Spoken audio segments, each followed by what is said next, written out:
this time, Logan might not be wrong. Hello beautiful people, this is Prime in Serious Trouble by Food Theory, and let's check it out. Logan Paul and Prime are back in the news, yet again. This time, being accused of having high levels of chemicals that stay in your body forever and increase your rate of cancer. I wanted to see what the hubbub was all about with these chemicals, and after looking into it, I have to do something I never thought would happen. Yeah, cause Logan Paul would never hurt its fans or scam them.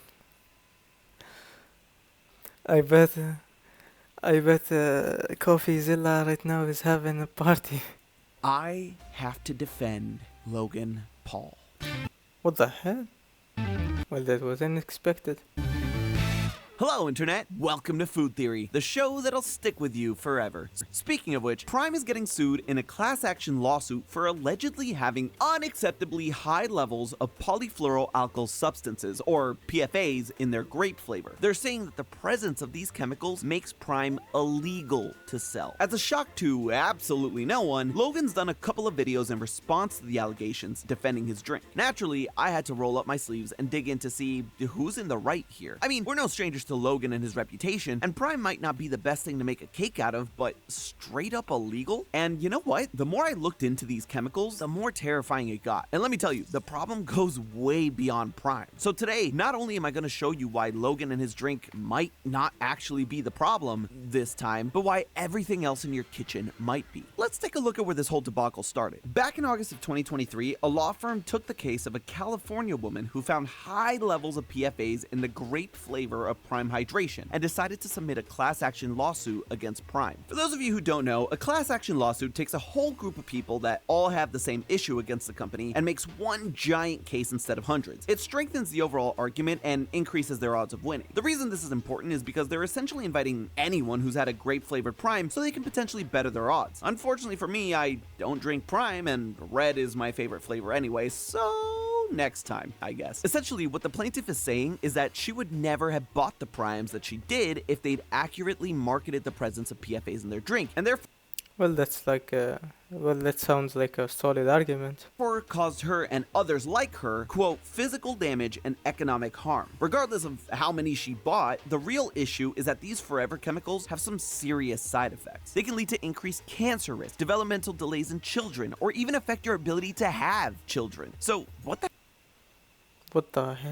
heck are they? Well, PFAs were largely introduced to the world in the 1940s with the creation of the non-stick coating Teflon. PFAs is sort of an umbrella term for 12,000 different chemicals, but they all serve that non-stick purpose. Over the years, with how widespread their application became, studies started to detect increasing levels of these chemicals in people. It took a while before we realized that they build up over time in our bodies, and that's how they got their nickname forever chemicals. So while in absolute minuscule amounts they may not do much, the danger happens when you're exposed to them a bunch over time and they don't leave your body. The two that are most widely detected and have been issued advisories for are perfluorooctane sulfonic acid and perfluorooctanoic acid. Jeez, why can't science names ever be easy? Like bad thingy 1 and sort of bad thingy 2. They don't even economize well. PFOS? PFOA? Anyway, the question with this whole lawsuit is whether PFAs, and specifically PFOS, are in fact in Prime at toxic levels. The question is, where is the lawsuit claiming the PFAs are in Prime? Well, it could really only be in one of two places, the bottle or the liquid. PFAs are common in plastic, so that seems about as good a starting place as any, and it's where Logan starts his defense video. There's claims that PFOS or forever chemicals come from plastic, so in this case they're not talking about the actual drink, the liquid Prime, they're talking about the bottle that Prime is manufactured in. He goes on to say that basically their bottles are made by the same manufacturer that every big drink company uses for their bottles. They all follow the necessary guidelines they need to and adhere to all the up-to-date practices laid out by the Food and Drug Administration, or FDA, to be safe. This doesn't necessarily mean there aren't PFAs in the plastic though. I mean, these things are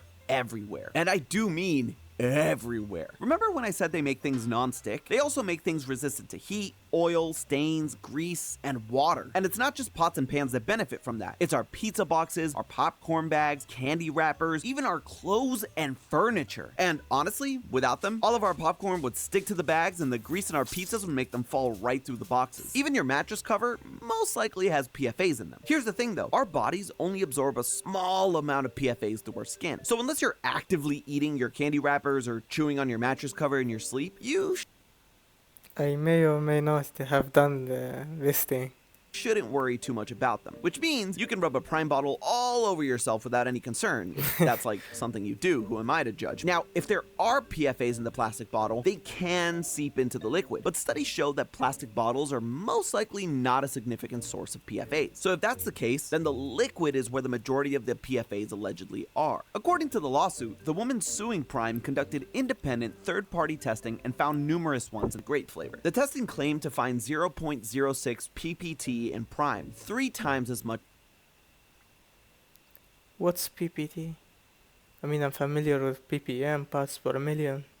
Just drinking water. No, that's not shorthand for PowerPoint. That's parts per trillion, a measurement of concentration of a substance, meaning how much of something is in 1 trillion parts of a mixture. 0.06 parts per trillion is so small, it's honestly hard to imagine. To give you an idea, if you were to take a beach the size of a football field, 0.06 parts per trillion would equal roughly 1 grain of sand. Now, that's not to say that just because it's a tiny amount, it isn't harmless. After all, it is 3 times the lifetime health advisory for water. And this is something that's been misconstrued quite a bit. The statement in the legal document has been taken as meaning that 1 bottle of Prime has more PFOS than a lifetime of drinking water. And admittedly, it is super confusing wording, but in reality, it means that it just has 3 times more than an average liter of water would have. To give you an idea, the EPA, the Environmental Protection Agency, recently updated to the strictest guidelines yet this year. And even then, it considers levels of 4 parts per trillion or more in water to be the limit. For those of you keeping track, that's 66 times more than Prime allegedly has. Now, don't get me wrong.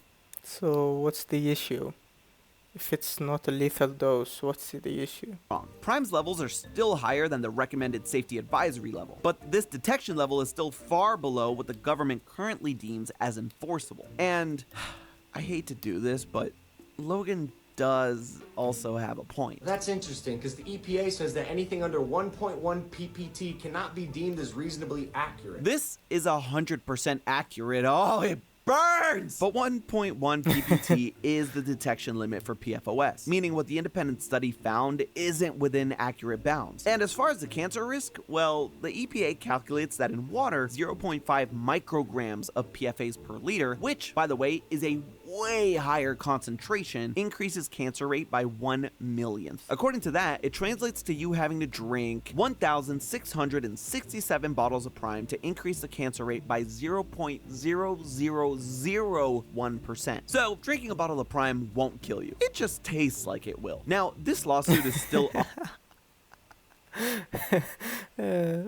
It's sort of like a jab. ongoing, and as of the writing of this episode, there's still no word on what the final decision will be. But regardless, we're in a state of massive change when it comes to PFAs. In fact, Prime isn't the only brand that's facing lawsuits for this. Law firms that specialize in class action lawsuits like this one have been filing against numerous businesses responsible for having PFAs show up in their pipeline. And the more coverage these things get, and the more regulations tighten, the more lawsuits we can expect. Even Coca-Cola is getting caught up in these. In fact, the lawsuit against Coke's Simply Orange juice makes this Prime one look like nothing. The plaintiff there claims that the orange juice has levels of PFAs that are hundreds of times higher than in water. Suddenly, 0.06 parts per trillion in Prime doesn't seem as bad. So what does this all mean for you? Wrap yourself up in a giant sterile bubble and roll around the streets never to touch anything ever again? I mean, if we've learned anything, the bubble wrap would be full of PFAs too. But luckily, the good news is that PFOS concentration levels in the average person are on the decline, mostly because manufacturers aren't being exposed to them nearly as often, partially because there's been limits on them since the early 2000s, and also due to automated processes limiting worker exposure. And there are things you can do. Good. You can look for cookware that is non-PFAs. But notice I said non-PFAs.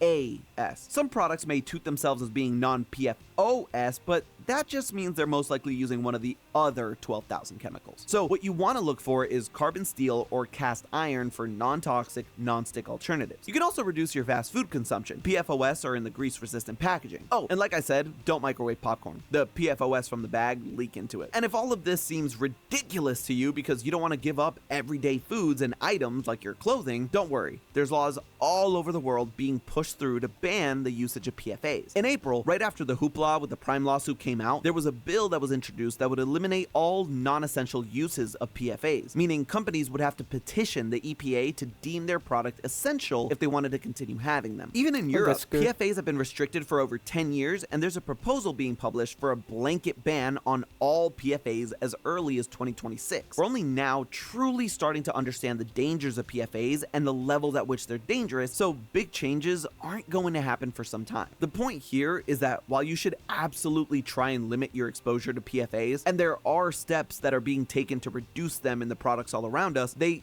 are still in products all around us, in insanely varying levels too. They're nearly impossible to avoid. So while Grape Prime may have PFAs in it, it's likely not more than your orange juice, or candy, or even your mattress cover. Yeah, that's what I was talking about when he said it's 3 times more than water. I mean, compare it to Coke or some Pepsi or some shit that's similar to it, and let's see if it's more. And though I'm absolutely not a lawyer, the science suggests that this time Logan might not be wrong. And at the end of the day, while Logan and Prime may not be around forever, it looks like they're definitely here to stay for now. But hey, that's just a theory. A food theory. Bon appetit. Holy shit, for the first time ever Logan Paul is not a douchebag. Well, that's a rare sight, I guess. Alright folks, that was all, and until the next time.